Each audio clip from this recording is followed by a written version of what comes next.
back with a brand new video. I know it's been a while, friends, but I don't know what the reason was from keeping me away from you or you away from me. But anyway, I am back. We're talking Big Brother, and believe it or not, we have about, I don't know, 4 episodes to make up. I think I'm going to talk about 20 very briefly and 21. And then we'll get into 22, 23, and 24, I believe, are the episodes. And, you know, I won't keep you guys here long. And while you're here, don't forget to like, comment, and subscribe. In about a month, it will be my 1-year anniversary. So maybe I will finally buy that ring light. No. Maybe I will do like a special video or something and see what you guys like. And I know a lot of people like to get into their personal matters and things and talk about, you know, personal stuff. I don't know, like maybe we'll discuss like where the channel is going and things like that. We'll see. I definitely want to captivate an audience and keep you guys engaged with me, and you. So episodes 20, 21. Let's just get through it. Okay.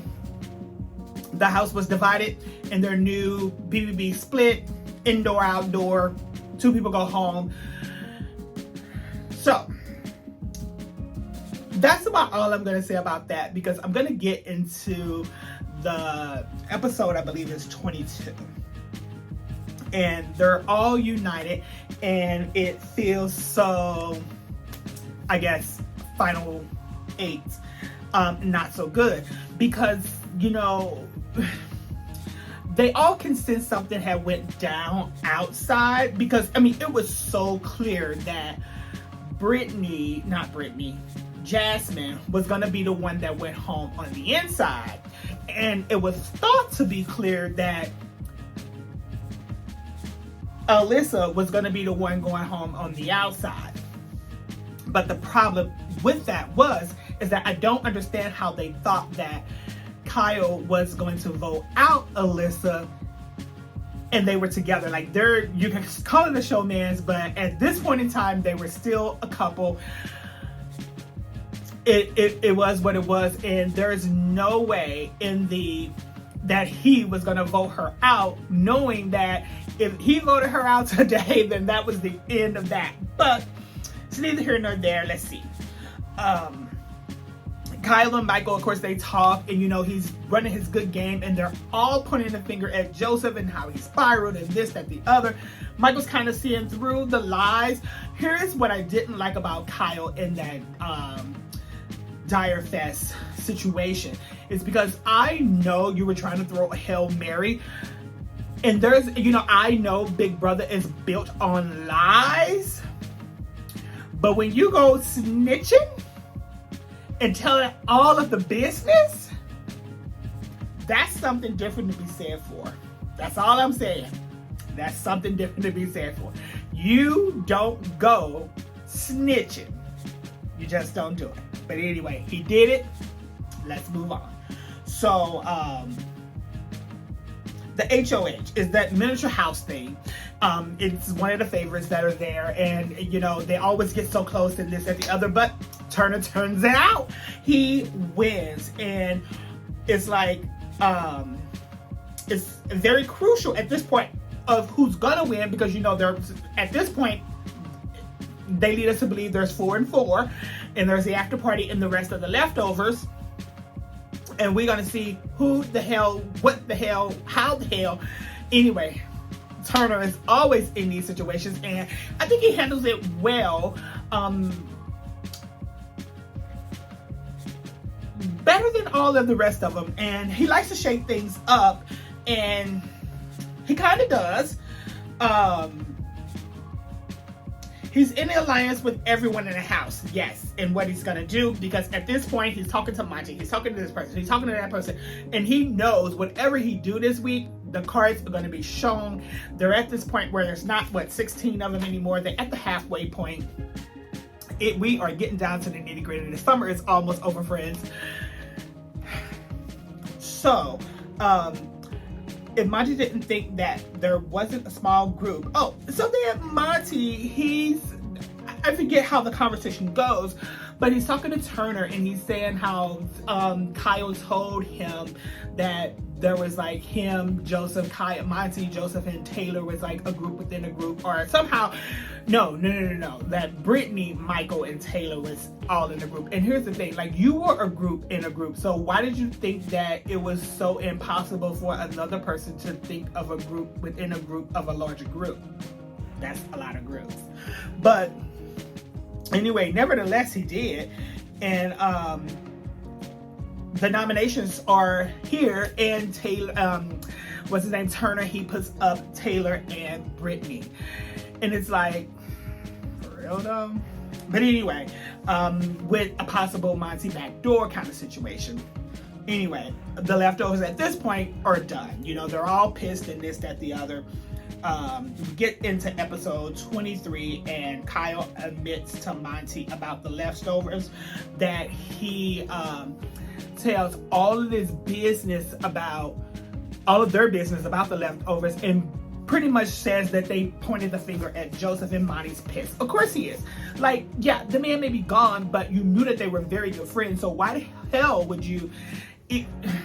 Anyway, for somebody to be 29, and I know he was homeschooled maybe, or Mormon, or whatever it is, he like lived in a bubble, and those were his words.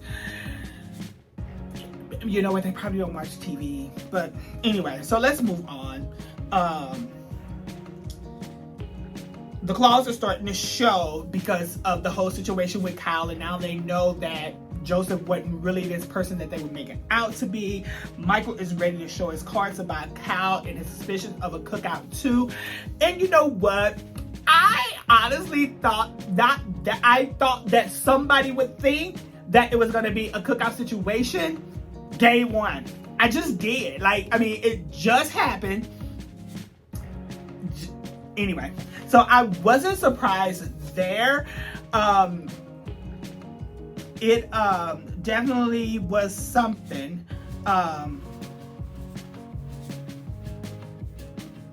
And Michael won the veto. So the veto happened. It was the whole slip and slide bit that they normally have, and he wins the veto. And here's the thing. Now, with this whole Kyle situation and the conversation he had with Brittany and Michael, I'm not going to go through the whole bit, but I will say this.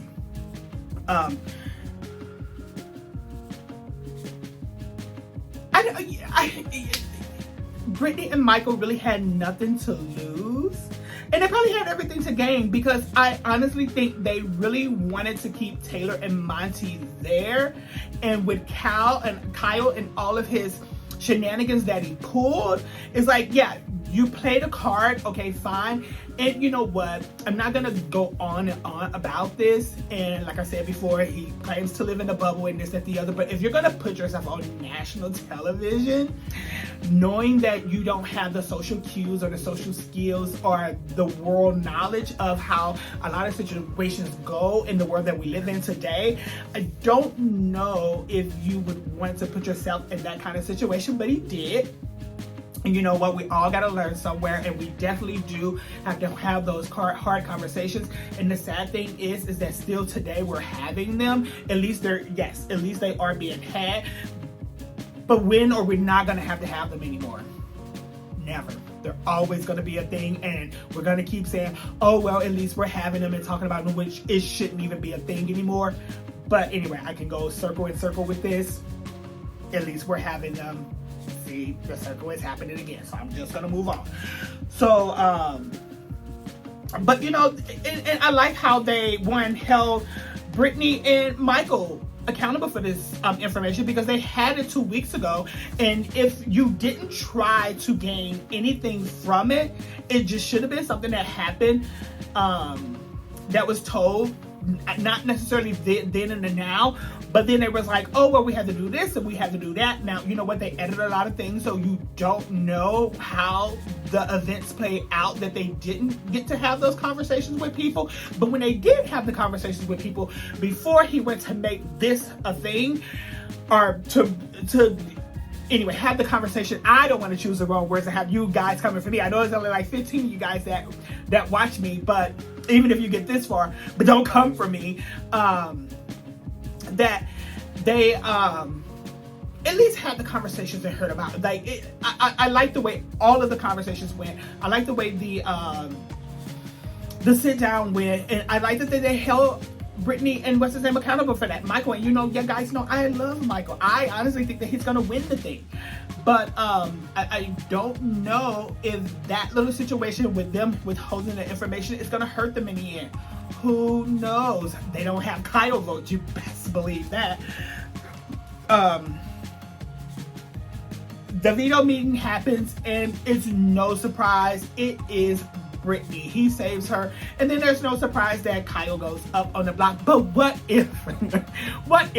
Now look, if Turner really wanted to turn it out, he'd have nominated Monty. That's all I'm saying. But with him doing that, even if he made it to the end, he wouldn't have won. So, I mean, like, the writing was on the wall. Kyle even said, oh, well, I know I'm going to be the replacement nominee and this, that, the other. That's pretty much how that was supposed to go anyway.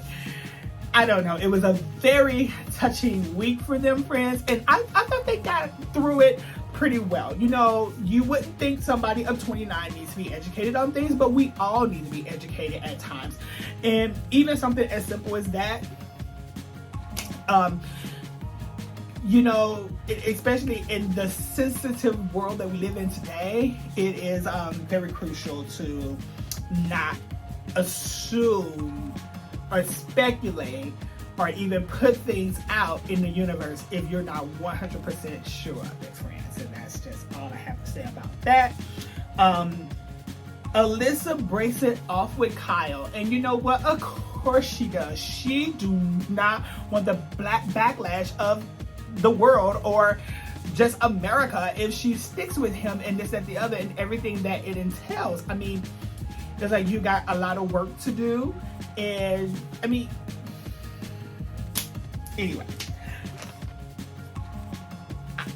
I like this. I did. Kyle is evicted. There's no surprise there, and maybe I didn't watch it for the goodbye messages. But anyway, I am so stoked, friends, about being back here with you guys today. If you want to comment on the video and you're watching Big Brother or what happened, some of you see me personally, definitely talk with me. Don't forget to like, comment, and subscribe. And if you made it this far, just hit the notification bell. You'll be notified every time I post a video. I probably do post like once a week and then maybe like 2 videos per week. Last week I didn't post anything, and I don't know why, because I didn't really have anything going on. But I will catch you guys in the next video. Have a good week.